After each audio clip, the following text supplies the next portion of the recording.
Καλησπέρα σας. Μάχη των ευρωεκλογών. Σήμερα ξεκινάει τουλάχιστον εδώ στο Plus.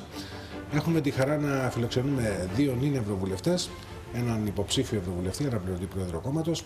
Να ξεκινήσουμε από τα δεξιά, από τον κύριο Σοφοκλή Σοφοκλέους, ευρωβουλευτή του Σοσιαλιστικού Κόμματος ΕΔΕΚ. Τον κύριο Λευτέρη Χριστοφόρου, αναπληρωτή πρόεδρο του Δημοκρατικού Συναγερμού και υποψήφιο ευρωβουλευτή. Καλησπέρα σας, κύριε Καραντζή. Και τον ευρωβουλευτή του ΑΚΕΛ, τον κύριο Τάκη Χατζηγεωργίου. Καλώς ήρθατε. Καλησπέρα σας. Καλησπέρα στους συναδέλφους. Σωστά, να ξεκινήσω από εσάς, κύριε Σοφοκλέου. Σωστά, μιλάμε για μάχη των ευρωεκλογών. Τώρα η μάχη μπορεί να γίνεται και μεταξύ των κομμάτων και μεταξύ των πολιτικών ομάδων στο Ευρωπαϊκό Κοινοβούλιο, αλλά φαίνεται πως περισσότερο γίνεται μεταξύ των υποψηφίων του ίδιου κόμματος. Να το πούμε εκλογική αναμέτρηση. Και εν πάση περιπτώσει να πούμε ότι είναι μια δύσκολη εκλογική αναμέτρηση και εκτιμώ ότι πρέπει να το ξεκαθαρίσω και απέναντι σας. Πρώτα θα πρέπει να αναδείξουμε τα μεγάλα, τα ανοιχτά πολιτικά ζητήματα που ταλαιπωρούν τον τόπο μας και πας σε δεύτερη μοίρα πραγματικά οι όποιες φιλοδοξίες έχει ο καθένας μας. Διότι υπάρχουν ανοιχτά ζητήματα όπως είναι η οικονομία που θα τα συζητήσουμε υποθέτω, το κυπριακό όπως εξελίσσεται και βέβαια που πρέπει να αναδείξετε και να αναδείξουμε η πορεία της Ευρωπαϊκής Ένωσης. Όλα τα άλλα έρχονται σε δεύτερη μοίρα. Μάλιστα. Κύριε Χριστοφόρου, το εγχείρημα αυτό μετά από πολλά χρόνια στο Εθνικό Κοινοβούλιο, η απόφασή σας να μετακομίσετε στις Βρυξέλλες σε περίπτωση εκλογής σας ήταν η έγνοια σας για την Ευρώπη, η έγνοια σας για το πολιτικό σας μέλλον, η έγνοια για το Δημοκρατικό Συναγερμό να εκπροσωπηθεί με ένα πρωτοκλασσάτο στέλεχος? Πιστεύω ότι είναι η ίδια έγνοια που υπάρχει διαχρονικά για τα τεκτονόμενα στον τόπο μας και ιδιαίτερα και για το εθνικό θέμα, αλλά και για την ευρωπαϊκή πρόκληση. Δεν είναι άγνωστο πεδίο για μένα η Ευρωπαϊκή Ένωση και το Ευρωκοινοβούλιο, λαμβάνοντας υπόψη ότι το 2004 ανήκα στην εξάδα των Ευρωπαρατηρητών που το Εθνικό Κοινοβούλιο απέστειλε στις Βρυξέλλες και εκεί είχαμε διπλούς και τριπλούς ρόλους γιατί υπηρετούσαμε ταυτόχρονα και την Κύπρο και αποδείχτηκε περίτρανα ότι είχαμε τη δυνατότητα και εδώ να δίνουμε τις μάχες αλλά να τις μεταφέρουμε και στις Βρυξέλλες. Εκεί είμαστε και οι πρώτοι που ουσιαστικά υπηρετήσαμε την Κύπρο ως οι πρώτοι ευρωβουλευτές πριν την εκλογή των ευρωβουλευτών στην Κύπρο. Για 3 μήνες είμαστε στο Ευρωκοινοβούλιο κανονικά. Είμαστε κανονικοί ευρωβουλευτές σε επιτροπές. Ήταν για 3 μήνες η εξάδα των Κυπρίων Ευρωπαρατηρητών μετεξελίχθηκε. Μάλλον η εμπειρία σας άρεσε. Όχι, ήταν μια εμπειρία την οποία μπορώ να μεταφέρω σίγουρα οι αγαπητοί συνάδελφοι. Έχουν 5ετή σχεδόν εμπειρία, αν και λιγότεροι. Αλλά ένα είναι δεδομένο ότι οι μάχες πλέον, και αυτό πρέπει να καταστήσει συνείδηση σε όλους μας, ότι δεν μπορούν να δίνονται μόνο στην Κύπρο. Μπορεί να γίνει το γήπεδο μας η Ευρωπαϊκή Ένωση και είναι το γήπεδο μας. Να διεκδικούμε, να δίνουμε τις μάχες και στην Ευρώπη, σε όλα τα επίπεδα, όχι μόνο στο Ευρωπαϊκό Κοινοβούλιο. Δεν έχουμε μόνο υποχρέωση απέναντι στην Ευρωπαϊκή Ένωση, έχουμε δικαιώματα, έχουμε δίκαια που οφείλουμε να τα διεκδικήσουμε ως ισότιμα μέλη. Όλα αυτά δεν πρέπει να περνούν ως συστηματολογία και να δίνουμε και την εικόνα και την εντύπωση ότι είμαστε παθητικοί δέχτες των αποφάσεων της Ευρώπης. Άρα, με αυτό το σκεπτικό πιστεύω ότι με την εμπειρία που απέκτησα από το Κυπριακό Κοινοβούλιο, που το 80% των νομοθετημάτων έρχονται από την Ευρώπη, την πολιτική εμπειρία που απέκτησα, αλλά και γιατί και ως άνθρωπος που και όλοι οι συνάδελφοι νοιαζόμαστε νυχθημερών για την επίλυση του εθνικού μας προβλήματος, πιστεύω ότι είναι ένας καλός χώρος η Ευρωπαϊκή Ένωση να συνεχίσω αυτή την προσπάθεια και αυτή την πολιτική διαδρομή. Επειδή είπατε για τον κύριο Σοφοκλέου, σαν είπε του κυρίου Χριστοφόρου ότι του άρεσε, εσάς σας άρεσε δηλαδή αυτά τα 5 χρόνια? Καλά, είναι έκανα χιούμορ, αλλά νομίζω ότι για μένα ήταν μια εμπειρία πάρα πολύ χρήσιμη. Πάρα πολύ χρήσιμη. Θεωρώ ότι μου έδωσε την ευκαιρία να δω παγκόσμια προβλήματα. Μου έδωσε ευκαιρία να αγγίξω το κυπριακό πρόβλημα από τη μεριά των ευρωπαϊκών θεσμών και να δω πώς μπορεί ένας Κύπριος πολιτικός να επηρεάσει όπως μπορεί να επηρεάσει τους Ευρωπαίους επιτρόπους κυρίως που είναι αυτοί που αποφασίζουν. Νομίζω επίσης, θα τολμήσω να το πω, με κράτησε σε απόσταση από το δηλητήριο της κυπριακής πολιτικής ζωής.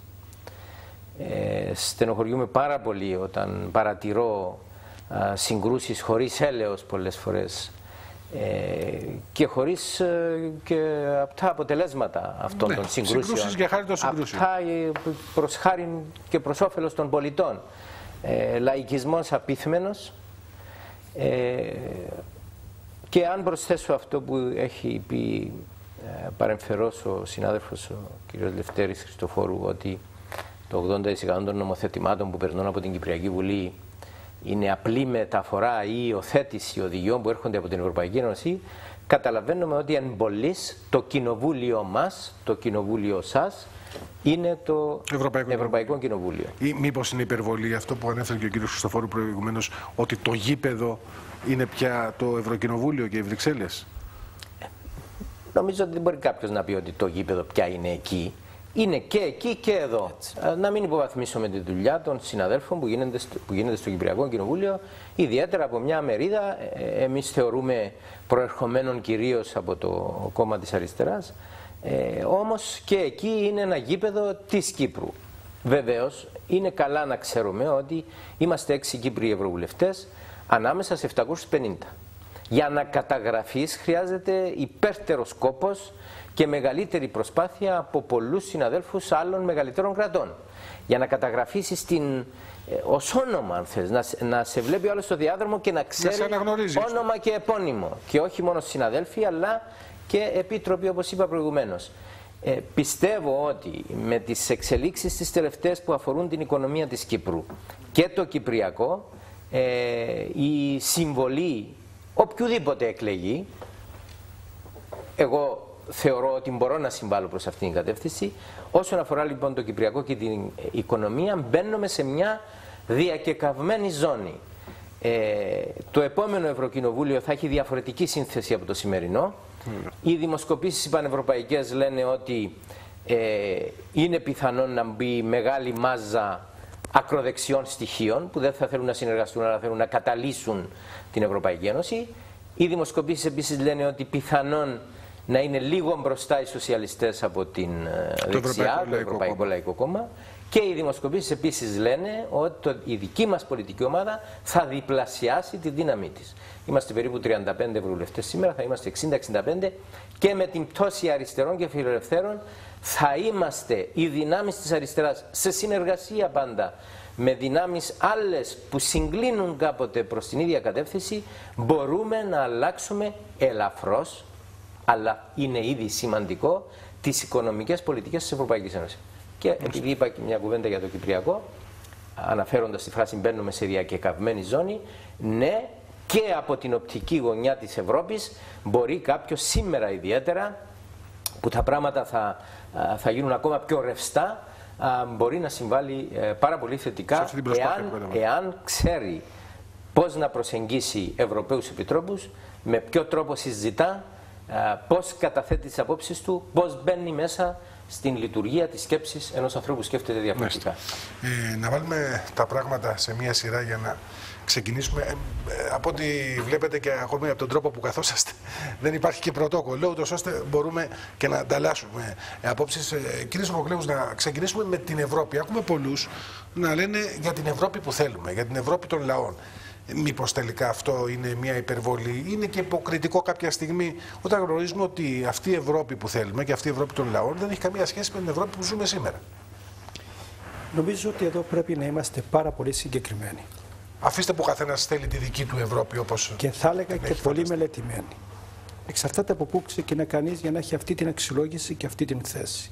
Η δική μου άποψη, θα έλεγα και εμπειρία και γνώση, είναι ότι η Ευρωπαϊκή Ένωση έχει πετύχει ένα μεγάλο θαύμα. Και θέλω να θυμίσω ότι ξεκίνησαν 6 χώρες πριν 50 τόσα χρόνια. Ήταν η Ένωση του Χάλιβα και του Άνθρακα.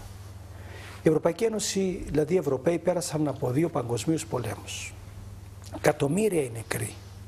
Μίσος. Θα θυμίσω μια έκφραση ότι οι Ευρωπαίοι είναι ένα κράμα ανθρώπων, όταν συναντιόνται μεταξύ τους είναι σαν να γνωρίζονται πολλές δεκαετίες και όταν απομακρύνεται ο ένας από τον άλλο είναι σαν να μισούνται πολλές δεκαετίες. Γιατί λέω αυτά τα παραδείγματα? Για να υπογραμμίσω ότι βήμα-βήμα, πολλές δεκαετίες, με πολλά προβλήματα, πολλές δυσκολίες, κατάφερε να είναι αυτό που βλέπουμε σήμερα. Μάλιστα. Το δεύτερο που έχω να πω, υπάρχει πολιτικό έλλειμμα? Υπάρχει. Υπάρχουν προβλήματα, αναμφίβολα. Αλλά αυτό δεν μπορεί να είναι το κυρίαρχο ζήτημα. Εμείς λέμε και προσωπικά εκτιμώ και είναι η θέση μου, είναι ότι η συμμετοχή μας είναι μονόδρομος. Μιλώ για την Κυπριακή Δημοκρατία. Ναι. Η συμμετοχή μας δεν μπορεί να είναι αλακά. Η συμμετοχή μας είναι, θα έλεγα, μια μεγάλη επιτυχία το ότι βρεθήκαμε στον ευρωπαϊκό χώρο. Και ταυτόχρονα, προσέχτε, είναι ότι αυτή είναι η ώρα να αλλάξουμε αυτή την πορεία. Και υπάρχουν ευθύνες.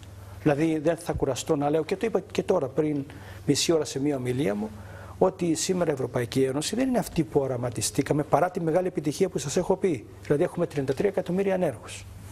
Έχουμε 1 στους 4 κάτω από τα όρια της φτώχειας. Όχι. Έχουμε το μεγάλο χάσμα μεταξύ του Βορρά και του Νότου. Αυτά είναι τα δεδομένα. Έχουμε την πολιτική που ακολούθησαν, και εδώ μπαίνω επί της ουσίας για να διεγείρω και λίγο τον διάλογο δηλαδή. Να πω ότι τα τεράστια αυτά προβλήματα ακολουθήθηκαν πολιτικές. Κυριάρχησαν, ναι, τα τελευταία 10 χρόνια τα λαϊκά κόμματα, τα δεξιά κόμματα, τα συντηρητικά κόμματα στην Ευρώπη. Έχουμε μια πολιτική η οποία εκφράστηκε, θα έλεγα, και έχει υποκείμενο δράση. Υπάρχει πρόσωπο, είναι η πολιτική της Μέρκελ που κυριάρχησε. Με όρους ακόμα Μάρκο επί του ευρώ, όπως λένε πολλοί οικονομολόγοι.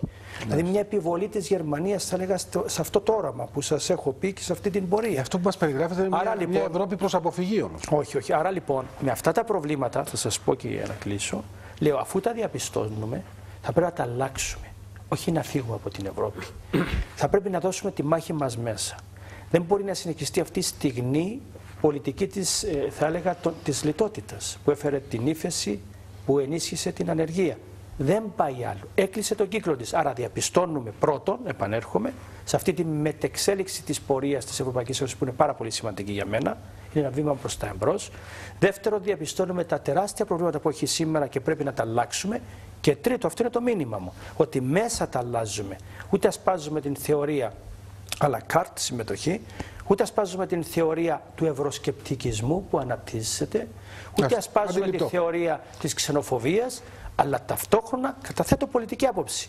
Ναι, είναι επιστροφή πλέον στην κοινωνική οικονομία, είναι επιστροφή σε μια σοσιαλδημοκρατική Ευρώπη, δηλαδή περισσότερο της κοινωνικής αλληλεγγύης, και βεβαίως να κλείσει τον κύκλο σε αυτή η πολιτική, η οποία σίγουρα δημιούργησε μια ισοστρέφεια και τεράστια προβλήματα και πολιτικά και οικονομικά ελλείμματα. Κύριε Χριστοφόρου, εσείς ως ένας τέλεχος ενός κόμματος που υπήρξε θειασότης της ευρωπαϊκής προοπτικής, το πάλεψε, ενδεχομένως πλήρωσε και κάποιο κόστος σε μία περίοδο που η Ευρώπη λίγο πολύ την βλέπαμε ως την Ευρώπη των μονοπωλίων, την Ευρώπη που ταυτίζεται με τον ΝΑΤΟ, με τους Αμερικανούς κτλ. Όχι ότι υπάρχουν και μεγάλες διαφορές από τότε μέχρι σήμερα, δεν έχει αυτονομηθεί η Ευρώπη. Είσαστε ικανοποιημένος, έχετε δικαιωθεί για αυτές τις επιλογές σας? Είναι αλήθεια και ιστορική πραγματικότητα ότι ο δημοκρατικός συναγερμός από το 1976 είχε την διορατικότητα αλλά και των σταθερών προσανατολισμών να καταγράφει στην ιδρυτική του διακήρυξη ότι η προοπτική αυτού του τόπου ως Ευρωπαίοι που είμαστε ήταν η ένταξή μας στην Ευρωπαϊκή Οικονομική Κοινότητα τότε, στην ΕΟΚ, στη σημερινή Ευρωπαϊκή Ένωση. Και πιστεύαμε ακράδαντα ότι πρωτίστως, και μιλάμε για το 1976, η Ευρώπη θα διαδραμάτιζε το ρόλο που δεν πρόγρασε η Κύπρος από μόνη της να διαδραματίσει, δηλαδή να ενισχύσει την εθνική της ασφάλεια, να ενισχύσει την οντότητά της, να χρησιμοποιηθεί ή μάλλον να διαδραματίσει ρόλο καταλήτη για το εθνικό μας πρόβλημα, και η Κύπρος να πάψει να είναι μια απομονωμένη χώρα που ουσιαστικά ανεμόδερνε σε διάφορους κατακτητές και βρισκόταν κάτω από το πέλμα της εισβολής και της κατοχής. Και θεωρώ ότι πολιτικά υπήρχε αυτή η ευχέρεια και η δυνατότητα να ισχυροποιήσουμε τη θέση μας, φτάνει να το αξιοποιούσαμε εμείς ήδη. Και πιστεύω ότι πολιτικά ισχυροποιήθηκε η θέση μας, για να λάβετε υπόψη τι θα γινόταν εάν η Κύπρος ήταν εκτός Ευρώπη. Με πόση ευκολία η Τουρκία θα προχωρούσε, με πόση ευκολία πιθανόν να παίρνουν και αποφάσεις που ήταν εις βάρος του κυπριακού ελληνισμού, και με πόση ευκολία η Κύπρος θα βρισκόταν πραγματικά περιθωριοποιημένη και απομονωμένη. Άλλωστε δεν είναι τυχαίο και δεν, όχι μόνο στο παρελθόν αλλά και σήμερα, που χώρες που δοκιμάστηκαν είτε από πολέμους είτε μικρές χώρες θέλουν εναγωνίως και επιδιώκουν και διεκδικούν να μπουν στην Ευρωπαϊκή Ένωση. Πέραν τούτου, θεωρούσαμε ότι η Ευρώπη είναι μια ευκαιρία και συνεχίζουμε να το λέμε. Ότι η Ευρώπη, είμαστε στην Ευρώπη, δεν πρέπει να πηγαίνουμε απλώς ως παρατηρητές. Πάμε ως Ευρωπαίοι. Είμαστε Ευρωπαίοι και πάμε στην Ευρώπη όχι απλώς και μόνο για να διαδραματίσουμε τον ρόλο του Ευρωπαίου. Για να φέρουμε τα καλά της Ευρώπης στην Κύπρο. Πάμε να διεκδικήσουμε τα καλά αυτά που δικαιούμεθα για να τα φέρουμε. Και είναι αποδεδειγμένο ότι μικρές χώρες επωφελήθηκαν ποικιλοτρόπως.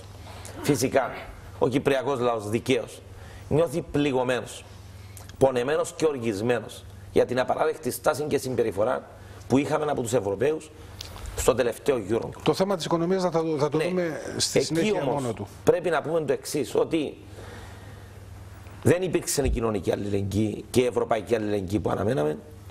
Πάμε εκεί για να τα διεκδικήσουμε. Την Ευρώπη δεν μπορείς ούτε να τη τσιμεντώνεις μέσα σε ιδεολογήματα, ούτε να προσπαθείς να της προσδώσεις το δικό σου κομματικό χαρακτήρα. Εκεί πας για να διεκδικήσεις και τα εθνικά σου δίκαια και ταυτόχρονα να εμπεδώσεις τις βασικές αρχές και αξίες της Ευρώπης.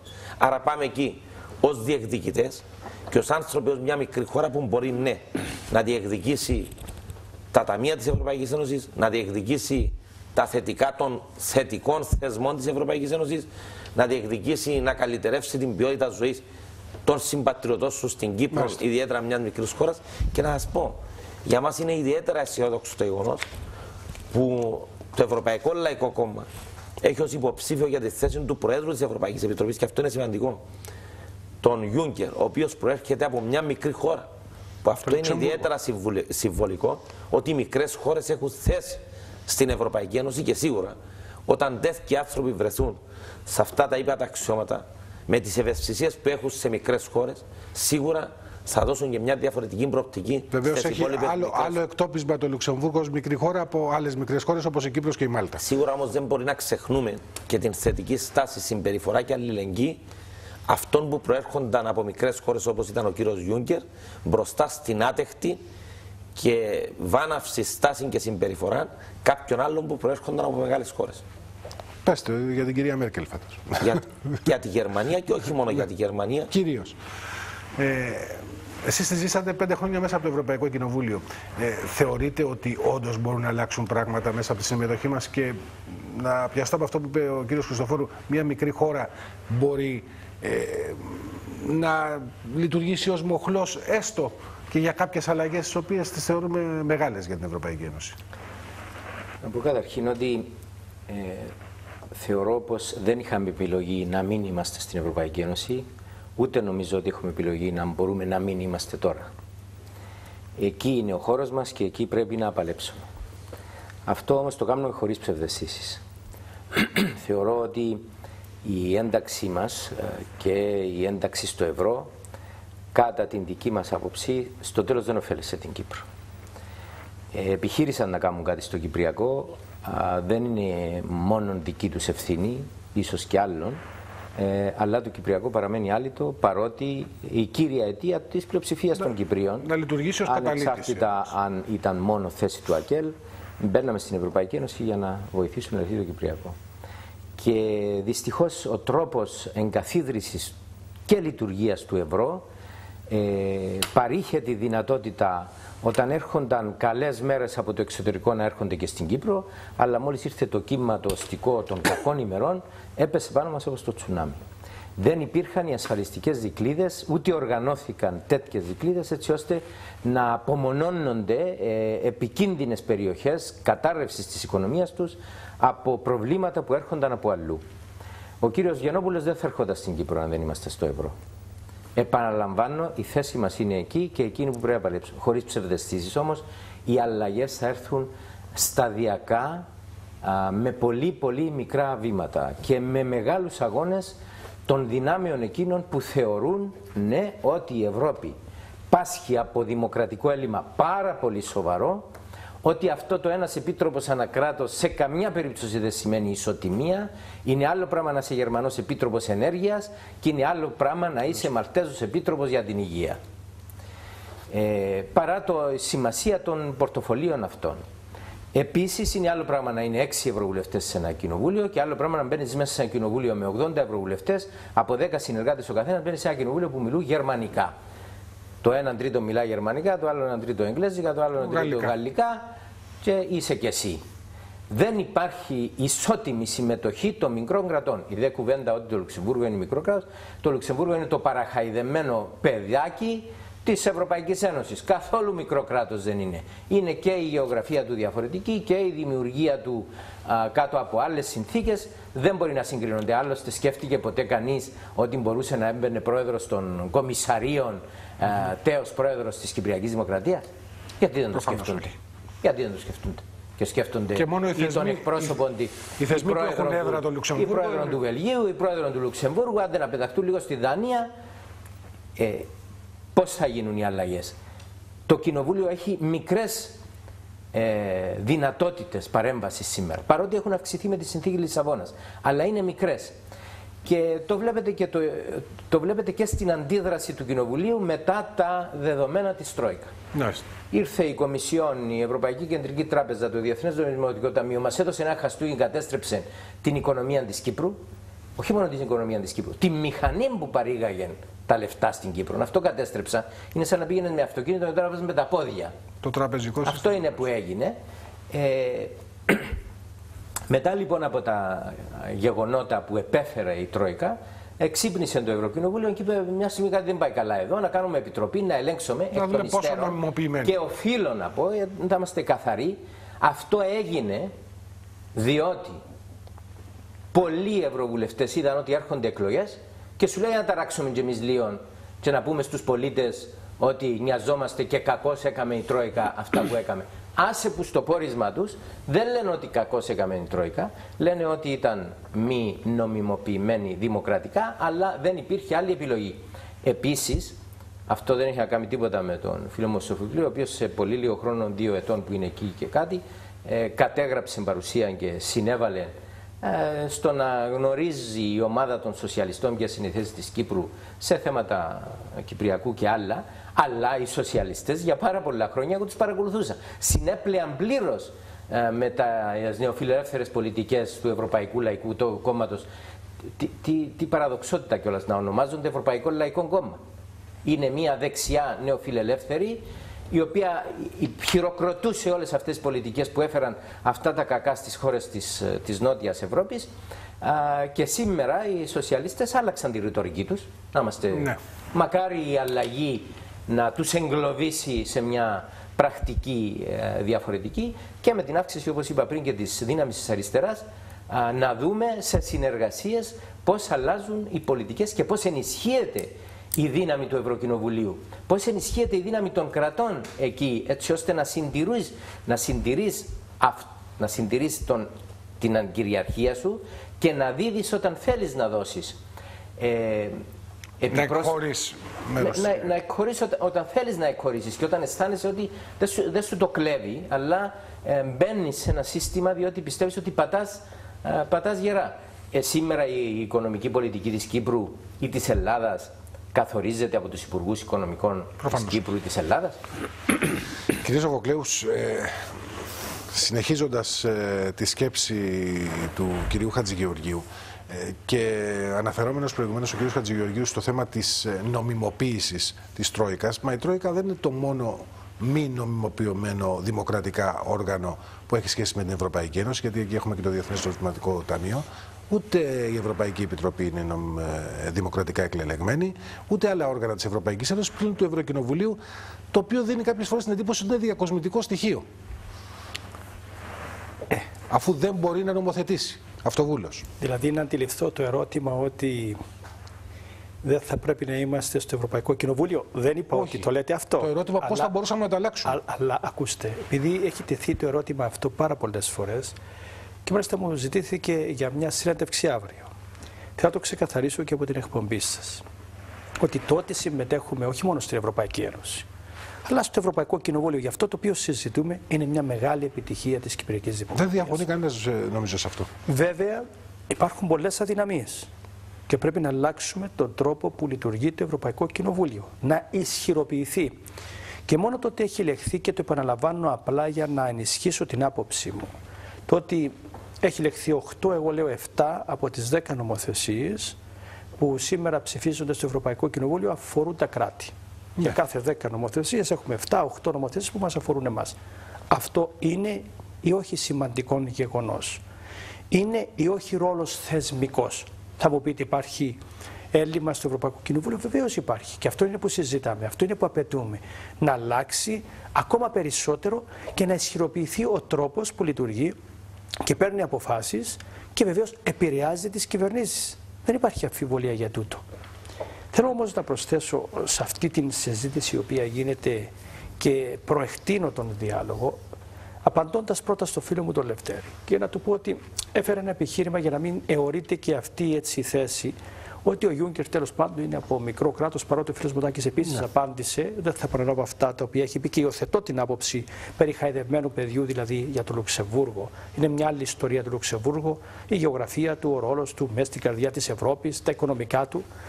Δηλαδή, ο Κύπριος πολίτης, αφού μιλούμε τώρα για τις δικές μας εκλογές, αν είχε να επιλέξει ένα από τους δύο, ποιον θα ήθελε? Από ποιους δύο εννοείται? Τον Σούλτς, μιας ισχυρής χώρας κατά το επιχείρημα της Γερμανίας, ένας σοσιαλιστή, ή τον Γιούγκερ?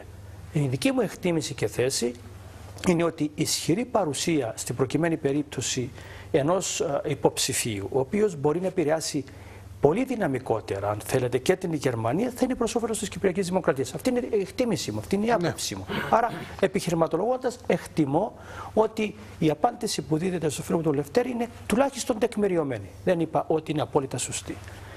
Η δεύτερη μου θέση και τοποθέτηση. Επειδή απαντάτε στον κύριο Χριστοφόρου, όμως, θα πρέπει να απαντήσετε και στον κύριο. Θα πω στο φίλο μου τον Τάκη. Στον κύριο Χατζηγεωργίου, το ότι οι σοσιαλιστές συνέπληκαν για μεγάλο χρονικό διάστημα με το Ευρωπαϊκό Λαϊκό Κόμμα. Έχω δύο απαντήσεις.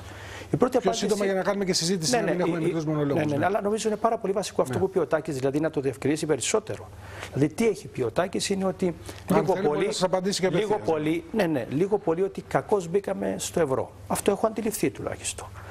Εάν είναι ευθέως το πράγματα, ωραιότατα. Η δική μου άποψη, γι' αυτό και κάνουμε διάλογο. Μια στιγμή να το διευκρινίζω. Είπα ότι δεν είχαμε επιλογή, αλλά μας έβλαψε. Αλλά μας έβλαψε. Ναι, νομίζω μια πιο ελεύθερη. Όχι για την Ευρωπαϊκή Ένωση, για το ευρώ μιλάμε τώρα. Για το ευρώ μιλώ. Άρα λοιπόν, ακόμα και το ότι μας έβλαψε, εκτιμώ ότι μπορεί να το μεταφράσει με μια έτσι πιο ελεύθερη θέση, ότι πιθανότατα καλύτερα να μην είμαστε. Η δική μου άποψη. Δεν είχαμε επιλογή, διότι ένα καινούριο μέλος, όταν μπαίνει ένα καινούριο μέλος στην Ευρωπαϊκή Ένωση, υποχρεούται όταν έρθουν οι δείχτες του εκεί που πρέπει η οικονομική να μπει στο ευρώ. Άρα δεν είχαμε επιλογή. Όμως αυτό δεν επιτρέπει σε μένα και δεν επιβάλλει σε εσάς να καταγγείλετε αν μας έβλαψε το ευλογημένο. Εδώ έρχομαι επί της ουσίας. Πρώτα, νομίζω ότι δεν είναι έτσι τα πράγματα. Δηλαδή, ακόμα και οι δείχτες σου ανοίγουν. Να μας έβλαψε και ευλογημένο, νομίζω. Να απαντήσω, Μανώλη, να απαντήσω, γιατί είναι κεφαλαιόδες ζήτημα. Καταρχάς, και οι δείχτες σου να είναι έτσι. Εγώ τουλάχιστον δεν συμφωνώ σε αυτό που λέει ο Τάκης. Δεν είσαι υποχρεωμένος να μπει στην Ευρωζώνη. Δεν σε υποχρεώνει κανένας. Η επιλογή είναι κρατική. Συγγνώμη, είσαι ευρωβουλευτής. Ναι. Δηλαδή, λοιπόν, πρέπει να ξέρεις όταν οι δείκτες υποχρεούσε να μπεις. Λέω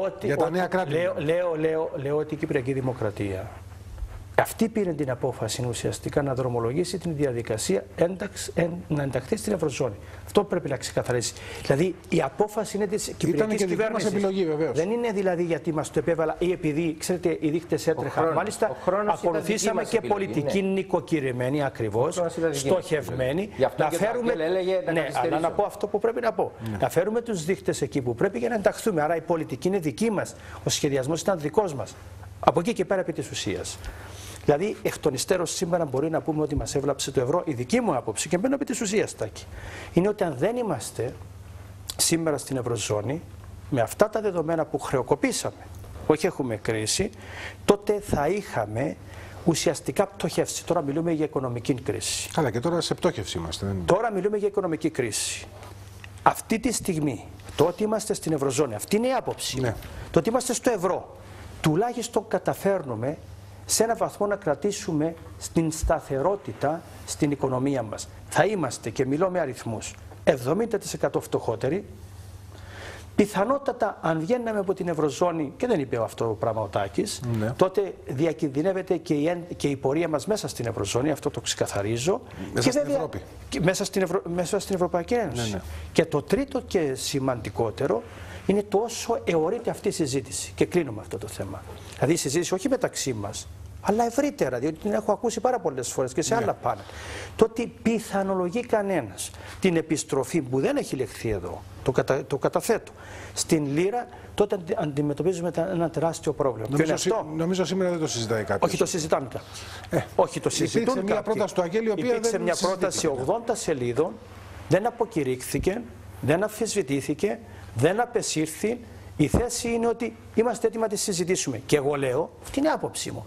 Δεν είναι δυνατόν το ότι το λέμε ότι θα τη συζητήσουμε δημιουργεί περιπέτεια στην οικονομία μας. Ποια περιπέτεια, για μη μονολογώ, θέλουμε φρέσκο χρήμα.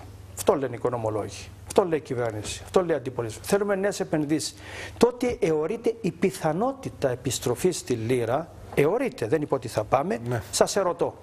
Με τα φτωχά σας οικονομικά ή τα φτωχά μου οικονομικά, αν θέλετε. Φέρνει κανένας ένα ευρώ να επενδύσει? Έρχεται κανένας να φέρει φρέσκο χρήμα όταν υπάρχει αυτή η πιθανότητα? Και όταν ακόμα και αν επιστρέψουμε στη λίρα που σας είπα με αριθμούς ότι θα, πάμε, θα γίνουν 70% φτωχότεροι, ξέρετε ότι το χρέος μας θα παραμείνει σε ευρώ. Άρα λοιπόν τότε το συζητάμε, δεν προσφέρουμε την καλύτερη υπηρεσία. Και τέλος για τους σοσιαλιστές. Νομίζω ότι δεν είναι ακριβώς έτσι τα πράγματα. Οι σοσιαλιστές από την πρώτη στιγμή σας παραπέμπω σε δηλώσεις μας και δηλώσεις του Σβόποτα. Οι δηλώσεις είναι άλλο, η πολιτική είναι άλλο. Και πολιτική. Μα με συγχωρείτε, όταν ο Σβόποτα εκφράζει τη σοσιαλιστική ομάδα και κάθομαι δίπλα του και καταγγέλει την Τρόικα και καταγγέλει το Διεθνές Νομισματικό Ταμείο και λέει ότι θέλει άλλη πορεία η Ευρώπη, ότι δεν είναι δυνατόν να συνεχιστεί η φιλελεύθερη πολιτική των λαϊκών κομμάτων, ότι είναι αδιανόητο να βλέπουμε μόνο τους αριθμούς και όχι τους ανθρώπους, τι άλλο πρέπει να πω? Πιστεύω ότι αυτή είναι η αλήθεια και αυτήν καταθέτω. Είναι Ελευθέρης, ένα λεπτό μόνο για να συνδεθούν τα πράγματα. Μόνο ένα λεπτό. Εξηγήσω από τον κύριο Σβόποτα, εγώ έτριβα τα αυτιά μου, τα μάτια μου όταν τον άκουσα να λέει πράγματι αυτά που έχει πει ο Σοφοκλής, διότι για τετραετία άλλα τον άκουγα να λέει. Τώρα, όσον αφορά τα θέματα ευρώ κλπ. Είναι αλήθεια ότι με τα φτωχά του οικονομικά ο συνάδελφος έκαμε λίγες ατασταλίες λεκτικές, αλλά εγώ θέλω να υπογραμμίσω. Μπορεί να συγκεκριμενοποιήσετε όμως, έτσι. Ναι. Το ότι άλλοι που είχαν πλούσια οικονομικά και πλούσιες γνώσεις μας οδήγησαν στην οικονομική καταστροφή. Με τα πολλά σας οικονομικά όμως. Ναι. Μια στιγμή να πω κάτι για την θέση του κόμματος. Πρέπει να την πούμε μια και τέτοια από τον Σοφοκλή. Εμείς υπερασπιζόμαστε την άποψη ότι εφόσον η κυπριακή κοινωνία, τα κυπριακά πολιτικά κόμματα και η κυβέρνηση ενστερνίζονται την ιδέα να πάμε στην Ευρωπαϊκή Ένωση και να πείσουμε ότι μπορούμε και είναι προς όφελος της Κύπρου μια αποχώρηση ενός χρονικού διαστήματος, εμείς θεωρούμε ότι αν αυτό το πράγμα ήταν κοινή βούληση, μπορεί να ήταν προς όφελος της κυπριακής οικονομίας. Από τη στιγμή που τα υπόλοιπα κόμματα αυτό το θεώρησαν ότι αυτή είναι η διαφωνία μας είναι καταστροφικό, ασφαλώς, και δεν είναι μια συζήτηση που σε κάθε τραπέζι εμείς θα τη βγάζουμε μπροστά τη στιγμή που δεν συζητιέται από τους υπόλοιπους. Είπα ένα λεπτό. Να ολοκληρώσει και ο κύριος Χριστοφόρου, μετά να κάνουμε ένα διάλειμμα και να επανέλθουμε. Ναι. Κύριε Χριστοφόρου, τέθηκαν πάρα πολλά θέματα. Είναι οικονομική αρχημία και επιστημονικά ανυπόστατων και ανεδαφικών. Πριν το πείτε αυτό, να μας πείτε για τις ευθύνες του Ευρωπαϊκού Λαϊκού Κόμματος. Θα απαντήσω σε όλα. Ναι. Τα έχω όλα καταγράψει. Και είναι ανυπόστατον και επιστημονικά ανεπίδεκτον ακόμα και σχολιασμού. Ποιο? Να χρεοκοπά μια χώρα από συγκεκριμένες πολιτικές και να λες ότι φταίει το νόμισμα. Το νόμισμα μας είτε λίρα είτε δραχμή είτε δινάριο, η χρεοκοπία και η διασπάθηση δημοσίου χρήματος, τα τεράστια ελλείμματα θα καταγράφονταν και το δημόσιο χρέος θα διπλασιαζόταν όπως διπλασιάστηκε. Ο ΕΛΑ ανέβηκε στα 10 δις γιατί ήταν ευρώ, ενώ αν ήταν λίρα δεν θα ανεβαίνει τόσο. Τα ελλείμματα, τα δημοσιονομικά από πλεονάσματα, είχαμε και με το ευρώ δεν κάνεις πλεονάσματα και κάνεις με τη λίρα, είχαμε και με το ευρώ πλεονάσματα το 8. Και μετατράπηκα όλα σε ελλείμματα. Μας φταίει το ευρώ. Όμως, κύριε Χατζη, σας άκουσα. Να κάνουμε διάλογο, δεν θα σε διακόψω. Την απλοϊκότητα της οικονομικής προσέγγισης. Υπάρχουν μέσα στους σε αυτούς που έκαναν το ευρώ, που λένε αυτά θα που με ακούσετε ολοκληρωμένα και θα συμφωνήσετε με την οικονομική μου σκέψη, η οποία δεν επιδέχεται αμφισβήτηση, γιατί είναι δεδοκιμασμένη και από οικονομικά επιστημονική προσέγγιση, αλλά και από την βιώσα οικονομική πραγματικότητα. Με ποια έκανα νόμπερ, δεν το ξέρω. Πού σημαίνει αποδεδειγμένα. Εδώ είναι η οικονομία, είναι μια φιλοσοφική συζήτηση. Δεν υπάρχει δεδομένο. Υπάρχουν οικονομικές φιλοσοφίες. Θα ακούσουμε την οικονομική φιλοσοφία. Το ΑΚΕΛ είναι από νομπελίσταν που πήρε την ιδέα να φλερτάρει με τη λίρα και με τη χρεοκοπία. Εάν είναι από νομπελίσταν που πήρε την ιδέα και μας οδήγησε στη χρεοκοπία, λυπούμε για το σύμβολο του νομπελίστα. Εγώ δεν χρειάζομαι νόμπελ. Είναι τα οικονομικά αυτά που σπούδασα και η οικονομία αυτή που βίωσα στην περασμένη πενταετία και γνωρίζω πολύ καλά πώς φτάσαμε στη χρεοκοπία. Σίγουρα δεν φταίει το ευρώ. Αυτή είναι η σκληρή πραγματικότητα. Και σίγουρα θα χρεοκοπούσαμε διπλά να φεύγαμε αυτές τις δύσκολες ώρες από το ευρώ και να πηγαίναμε στη λίρα. Θα υπήρχε πλήρης φτωχοποίηση. Δηλαδή, αν κάποιοι δεν κατόρθωσαν να μας φτωχοποιήσουν μια και έξω, θα φτωχοποιούμαστε. Δυστυχώς όμως, αυτά για να τα αντιληφθεί ο Κύπρος πολίτης, πρέπει να τον οδηγήσεις σε αυτούς τους πειραματισμούς. Δεν έχουμε την πολυτέλεια να πάμε σε πειραματισμούς. Θα ήταν πολύ εύκολο αν μπορούσαμε να πάμε μια μέρα στη λίρα για να αντιληφθούν τη φτώχεια, τη δυστυχία και που θα απολέσει ολόκληρος ο λαός το 70 τουλάχιστον της 100 των καταθέσεων του, των εισοδημάτων του, του βιωτικού του επίπεδου και να τον επαναφέρουμε πίσω ξανά. Άρα, άλλοι πειραματισμοί. Μπορεί να έχετε δίκιο σε αυτό που λέτε. Ωστόσο, κάποιος θα ανέμενε την Ευρωπαϊκή Ένωση αυτή την επίδειξη αλληλεγγύης που λέμε. Και κάθε άλλο παρά αλληλεγγύη. Μα δεν θα χαριστώ στους Ευρωπαίους. Ναι. Θα κάνω ακόμα μια υποσημείωση. Ο Βγενόπουλος ήρθε επί εποχής λίρας. Δεν ήρθε με το ευρώ. Αν μπορούμε, ναι. Επειδή λέχτηκε ότι και ο Βγενόπουλος ήταν απότοκο του ευρώ. Του έγιναν επί ευρώ. Δεν καταλαβαίνει. Ο κύριος Βγενόπουλος κάνει πολλές μηνύσεις και αγωγές ώστε μην ξανατρέχουμε στην Αθήνα. Άρα δεν πρέπει να υπησέρθουμε ακόμα και σε αυτήν την απλοϊκότατη προσέγγιση ότι επειδή ήταν το ευρώ μας έφερε και τον Βγενόπουλο. Τώρα, εδώ αισθάνομαι ότι επειδή είμαστε μικρή χώρα πρέπει να καταθέσουμε τα όπλα. Ναι, εγώ χαίρομαι όταν ο Juncker από μια μικρή χώρα. Είναι μικρή χώρα. Μικρή στο μέγεθος. Διεκδικεί. Και θα χαρώ όταν θα διεκδικήσει και ένας Μαρτέζος, θα χαρώ όταν θα διεκδικήσει και ένας Κύπρος ακριβώς. Ναι, αλλά αυτό που είπε και ο κύριος Χατζηγεωργιού δεν είναι το ίδιο. Σίγουρα. Ο Μαλτέζος με τον τηρουμένων των αναλογιών όμως, ο Λουξεμβουργιανός δεν είναι στο επίπεδο του Γερμανού ή του Γάλλου. Είναι από μια μικρή χώρα. Ναι. Άρα, εμείς τι λέμε. Είμαστε μικροί. Όμως δεν πάμε εκεί ως μίζεροι. Και ως μια μικρή και αδύναμη χώρα που είμαστε στη γωνία. Είμαστε ισότιμα μέλη. Η λογική του παθητικού δέχτη, του παθητικού ακροατή, της άδειας καρέκλας πρέπει να εκλείψει. Η Κύπρος μπορεί να διεκδικήσει στην Ευρώπη. Με το χέρι στην καρδιά, πιστεύετε ότι αν αντιμετώπιζε οικονομικά προβλήματα του Λουξεμβούργο, θα τους επιβαλόντουσαν οι όροι που επιβλήθηκαν στις 25 Μαρτίου και στις 15 Μαρτίου στην Κύπρο, με το κούρεμα καταθέσεων? Ξέρετε, δεν θα προβώ σε προφητείες. Αυτό που έχει αξία και σημασία είναι ότι εκεί πάντως, επειδή μιλήσαμε για σοσιαλιστές, ότι ήταν ευαίσθητοι και είναι εναντίον της Τρόικα, ο κύριος Σολάν ήταν παρόν, αρχισοσιαλιστής της Γαλλίας. Άσε που εγώ πιστεύω αν ήταν ο Σαρκοζή, θα είχε καλύτερη θέση απέναντι στην Κύπρο και στην Τρόικα. Ο κύριος Σολάν ήταν εκεί, σοσιαλιστής του Σοσιαλιστικού Κόμματος. Γιατί εγώ είπα στην αρχή ότι αυτά δεν πρέπει να τα διαχωρίζουμε σύμφωνα με το κόμμα και την ιδεολογία. Στην Ευρώπη διεκδικούμε ανεξάρτητα σε ποιον κόμμα να ανήκουμε. Ο κύριος Σολάν ήταν εκεί και δεν θέλω να θυμίσω τις δηλώσεις του Μοσκοβισή για την Κύπρο και του Υπουργού Οικονομικών της Γαλλίας που ήταν πολύ κοινικές ενάντια στην Κύπρο. Άρα εκεί δεν παίζοντουσαν ιδεολογίες. Εκεί βρέθηκε η Κύπρος χρεοκοπημένη όντας και υποχρεώθηκε να προβεί σε αυτά τα σκληρά μέτρα. Άρα πάμε χωρίς να θεωρούμε εαυτούς, είμαστε ισότιμα μέλη στο Ευρωκοινοβούλιο.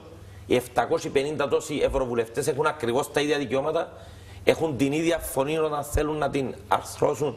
Και αγαπητοί συνάδελφοι γνωρίζουν πολύ καλά ότι και ήδη στέκουν στο ύψος των περιστάσεων όταν χρειαστεί. Άλλο όμως να εκπροσωπείς μια χώρα όπως η Γερμανία, η Γαλλία, η Μεγάλη Βρετανία. Σίγουρα είναι τεράστια τα μεγέθη και οι συνεισφορές. Όμως η μικρή χώρα έχει την ευελιξία από τεράστια κονδύλια να παίρνει λίγα και να είναι ικανοποιητικά. Η καινοτομία, παράδειγμα, είναι ένα πρόγραμμα 80 δισεκατομμύριων. Η Κύπρος με μερικά μόνο εκατομμύρια να κατορθώσει να πάρει, τότε έλυσε πάρα πολλά προβλήματα. Είναι πολύ πιο εύκολο να στηριχθεί και να υποστηριχθεί ένα πρόγραμμα χρηματοδοτικό στην Κύπρο από ότι στη Γερμανία, στη Γαλλία ή σε οποιαδήποτε άλλη μεγάλη χώρα ή και στην Ελλάδα. Θα ήταν πολύ πιο εύκολο να σωθεί και η κυπριακή οικονομία, γιατί χρειαζόταν πολύ λιγότερα χρήματα σε σχέση με αυτά που χρειαζόταν άλλες οικονομίες. Ξαναφέρουμε την κουβέντα, γνωρίζετε πολύ καλά όταν τη φέρουμε στο προσκήνιο ότι υπήρχαν σκοπιμότητες και σκοπιμότητες. Είναι γνωστό ότι κάποιοι ήθελαν να ξυλώσουν το χρηματοπιστωτικό σύστημα της Κύπρου. Και τους βοηθήσαμε να το κατορθώσουν, γιατί χρεοκοπήσαμε τη χώρα μας. Γιατί αν δεν χρεοκοπούσαμε, δεν θα πηγαίναμε ποτέ σε Eurogroup και δεν θα δίναμε το δικαίωμα σε όλους αυτούς που επιβουλεύονταν την καταστροφή του χρηματοπιστωτικού μας συστήματος. Συμπεριφέρθηκα σκληρά και βάναυσα και με ψέματα. Θα σας θυμίσω ότι αποκαλούσαν την Κύπρο ως πλυντήριο ξεπλήματος βρώμικου χρήματος. Γιατί το έκαναν, κύριε Λευτέρη? Είπα ότι ο στόχος τους ήταν να ξυλώσουν το χρηματοπιστωτικό σύστημα για να μπορέσουν αυτοί να υποφεληθούν από τα ωφέλη που έχει η Κύπρο. Οι όποιοι Ευρωπαίοι. Οι δικοί σου. Μα, οι εκπρόσωποι των νεοφιλελεύθερων πολιτικών στην Ευρώπη. Δεν σας διέκοψα και μάλιστα δεν υπάρχει λόγο να οργίζεστε για τους ευρωσοσιαλιστές ή τους ευρωδεξιούς. Εδώ λέμε ενωμένοι να πάμε στην Ευρώπη και να διεκδικούμε σαν Κύπρος και όχι με τις ταπέλες. Εσείς μπήκατε στην αριστερά. Σεβαστό. Εγώ πρέπει να αρχίσω να ραδιάζω ότι η αριστερά είναι αντιευρωπαϊκή. Ήταν μια ιδεολογική πλατφόρμα. Αν μου επιτρέπετε. Ναι, για να το διευκρινίσει ο κ. Χατζηγεωργίου. Και ήταν κράτη που ήταν να ωφεληθούν και όχι η δική σας, ας πούμε, το Ευρωπαϊκό Λαϊκό Κόμμα. Είναι το κεφάλαιο που ωφελείται. Τι σημαίνει τα κράτη? Το οποίο εκφράζεται από τις νεοφιλελεύθερες πολιτικές του κόμματος που εκπροσωπεί. Το ότι ο Δημοκρατικός Συναγερμός είναι στο Ευρωπαϊκό, που είναι Ευρωπαϊκό, το Λαϊκό που είναι Λαϊκό κόμμα, είναι όφελος για την Κύπρο πρώτιστα και πρέπει να το αναγνωρίζουν οι αγαπητοί συνάδελφοι. Είναι τεράστιο όφελος για την Κύπρο, γιατί μια μεγάλη πολιτική δύναμη έχει τον Δημοκρατικό Συναγερμό, που ακόμα και στο μανιφέστο του κατόρθωσε ο Δημοκρατικός Συναγερμός. Και θέλω να δω και το μανιφέστο της αριστεράς, αν όντως γράφει μέσα για την εισβολή, για την κατοχή και για τους απαράδεκτους Τούρκους. Κάτι που έγραψε το Ευρωπαϊκό Λαϊκό Κόμμα, το οποίο μας στήριξε σε δύσκολες περιπτώσεις για την Κύπρο. Εγώ δεν μηδενίζω την προσφορά κανενός κόμμα. Ούτε εγώ είναι της παρούσης να πω ότι η Ευρωπαϊκή Αριστερά καταψήφισε ακόμα και την ένταξη μας στην Ευρωπαϊκή Ένωση. Θα πρέπει να το πω και να σας χρεώσω ότι είσαστε αντιευρωπαϊστής όπως ήταν η Ευρωπαϊκή Αριστερά. Πολύ όρθια είπατε ότι θα μπουν οι εθνικιστές και θα θέλουν να ξυλώσουν την Ευρώπη. Να σας φέρω τους πραγματικά πύρινους λόγους ακόμα και λατιτών αδερφών που ανήκουν στην Ευρωπαϊκή Αριστερά, που είναι εναντίον της Ευρώπης, που θέλουν να ξυλώσουν την Ευρώπη. Αλλά είναι λογική αυτή για να καταμαρτυρώσει εσάς προθέσεις που μπορεί να έχουν οι συνάδελφοί σας και να τις ισοπεδώνω σουβαλιάζοντας? Εμένα δεν με εκφράζουν, και θα το πω ένα-δυο σημεία μόνο. Δεν με εκφράζουν πλήρως εκεί που διαφωνούμε με το Ευρωπαϊκό, που διαφωνήσαμε με τις πολιτικές της Μέρκελ ή του οποιοδήποτε, θα διαφωνήσουμε. Έχουμε την τόλμη να σηκώνουμε τον άστη. Αλλά εκεί που το Ευρωπαϊκό Λαϊκό Κόμμα μας δίνει την ευχέρεια να περνάμε τις πολιτικές μας και θέλουμε οι σοσιαλιστές της Κύπρου με τους σοσιαλιστές, οι αριστεροί, θέλουμε όλες τις πολιτικές δυνάμεις. Ένα-δυο όμως σημαντικά που πρέπει να τα αναφέρουμε. Πολύ σύντομα να κάνουμε το διάλειμμα και να επανέλθουμε. Ένα-δύο απλώς έτσι σημαντικά που νομίζω αξίζουν τον κόπο να αναφερθούν. Εγώ θεωρώ ότι το Ευρωκοινοβούλιο διαδραμάτιζε και διαδραματίζει ρόλο. Μπορεί και διαμορφώνει νομοθετήματα. Δηλαδή η Βουλή της Κύπρου. Δεν έχει πρωτοβουλία όμως. Τι παραπάνω κάνει? Δεν αποτελεί λόπι το Ευρωκοινοβούλιο. Οι επιτροπές του δεν μπορούν. Μα στην Κύπρο το Κοινοβούλιο έχει ρόλο? Έχει. Τι κάνει? Είναι φανερό ότι ο κ. Χριστοφορού θέλει να μάθει δια της εμπειρίας. Όπως είπε πριν, είναι καλά να μάθεις δια της εμπειρίας. Θέλει να μάθει δια της εμπειρίας. Πήγαινε και μετά από 5 χρόνια ξαναμιλούμε. Πήγα πολύ πιο μπροστά πριν πάτε εσείς το 2004. Δεν μπορείτε να νομοθετήσετε ως Ευρωβουλευτής. Μα εγώ απορώ γιατί να διεκδικεί κάποιος να πάει στο Ευρωκοινοβούλιο να αισθάνεται ότι εκεί δεν μπορεί να κάνει τίποτα. Εμείς αισθανόμαστε ο Δημοκρατικός Συναγερμός ότι μπορούμε να κάνουμε. Μπορεί να παρέμβει. Και θα προσπαθήσουμε. Γιατί έχουμε το Ευρωπαϊκό Λαϊκό Κόμμα. Δεν είμαστε μόνοι. Και τελειώνω. Δεν είμαστε μόνοι. Εμείς δεν αισθανόμαστε μόνοι μας ως αυτοί που πάνε ως ευρωβουλευτές του Δημοκρατικού Συναγερμού. Έχουμε μια ολόκληρη ομάδα πίσω μας και η κυρία Μέρκελ που μας στηρίζει, που είναι το Ευρωπαϊκό Λαϊκό Κόμμα. Η κυρία Μέρκελ δεν είναι ευρωβουλευτής. Συμμετέχουμε στο Ευρωπαϊκό Κοινοβούλιο με τους συνάδελφους. Καθορίζει τις πολιτικές της Ευρώπης και θα συζητούμε τώρα αν είναι ευρωβουλευτής.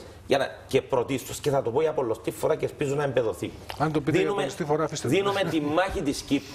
Δεν δίνουμε τη μάχη του Δημοκρατικού Συναγερμού του ΑΚΕΛ. ή τη μάχη της Κύπρου στο Ευρωκοινοβούλιο και εκεί πάμε και να δώσουμε την οικονομική, την κοινωνική, την εθνική μάχη της πατρίδας.